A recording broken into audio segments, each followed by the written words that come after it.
Hello everyone, good afternoon.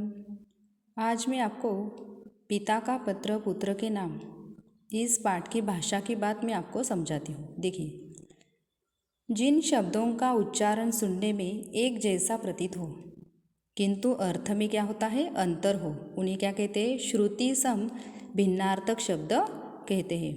जैसे कि देखो, इन शब्दों को देखिए और उन शब्दों को हमें क्या करना है, वाक्यों में प्रयोग इसका करना है।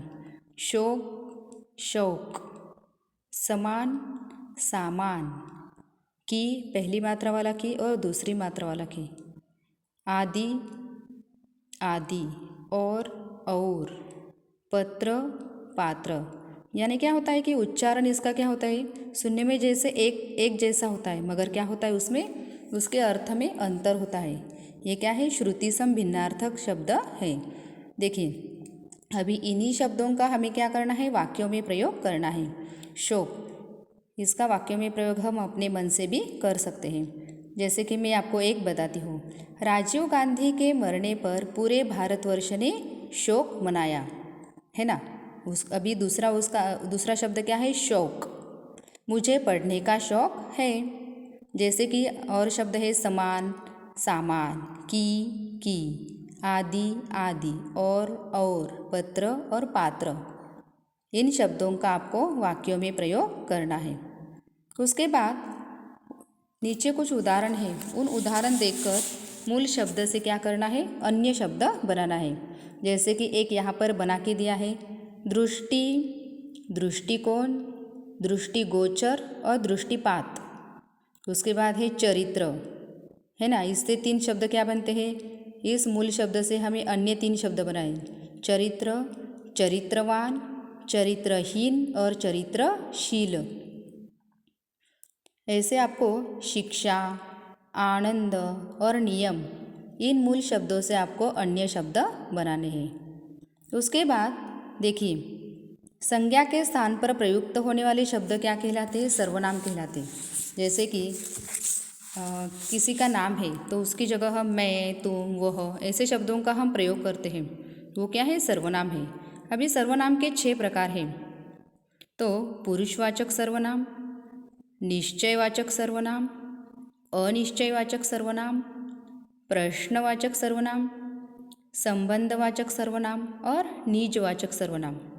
तो ये क्या है? सर्वनाम के 6 भेद हैं। तो पहला क्या है? पुरुषवाचक, यानी मैं, वह, तुम, उसे, हमें, ये क्या है? पुरुषवाचक। उसके बाद निश्चयवाचक, यानी क्या है? निश्चित होता है यह, यही, वही, यह, वह, ये क्या है? निश्चयवाचक सर्वनाम है। उसके बाद अनिश्चयवाचक, यानी उसका कोई भी निश्चित नहीं होता, जैसे कि कोई, कुछ।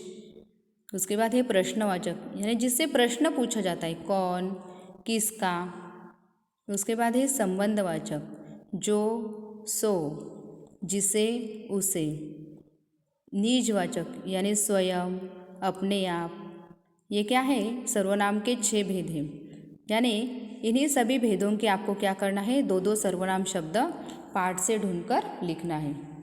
उसके बाद है प्रश्न चौथा, नीचे लिखे वाक्य ध्यान से पढ़िए और समझिए। मैंने खूब पढ़ा, तुम यह काम अच्छी तरह से करते हो, प्रतिदिन व्यायाम करो, सड़क पर चलते चलते दाएं बाएं देखो।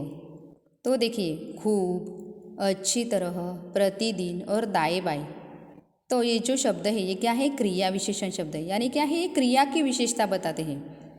पढ़ने की क्रिया है, वो कैसी है? खूब पढ़, मैंने खूब पढ़ा, पढ़ा कैसे पढ़ा? खूब पढ़ा। यानी ये क्या है? क्रिया विशेषण है, यानी वो क्रिया की विशेषता बता रहे हैं।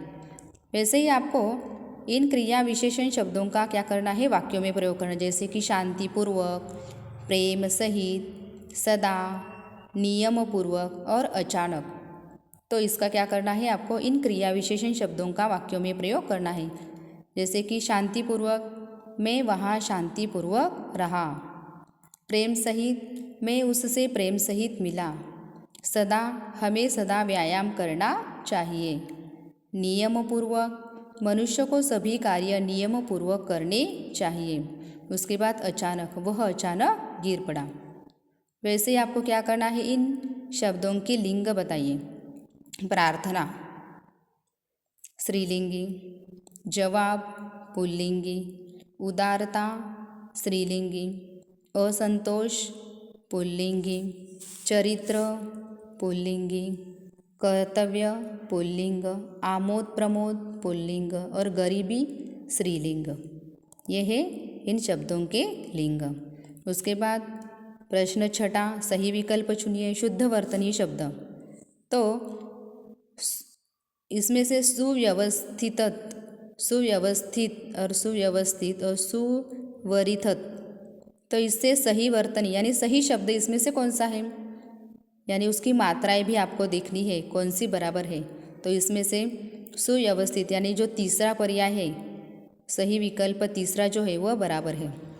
उसके बाद रिक्त स्थान के लिए समुच्चय बोधक शब्द कौन सा है। बा, तुम लोग सवेरे दूध पिया करो, तो अथवा, और, या, किंतु। बा और तुम है ना, बा और तुम लोग सवेरे दूध पिया करो, तो इसमें से दूसरा विकल्प बराबर है। उसके बाद है साफ शब्द से बनी भाववाचक संज्ञा है सफ़ा, साफ सुथरा, सफ़ेदी या सफाई, तो इससे भाववाचक संज्ञा कौन सी बनती है, साफ की सफाई। ये भाषा की बात अच्छे से समझ लीजिए। थैंक यू वेरी मच, और अपनी नोटबुक में लिख लीजिए।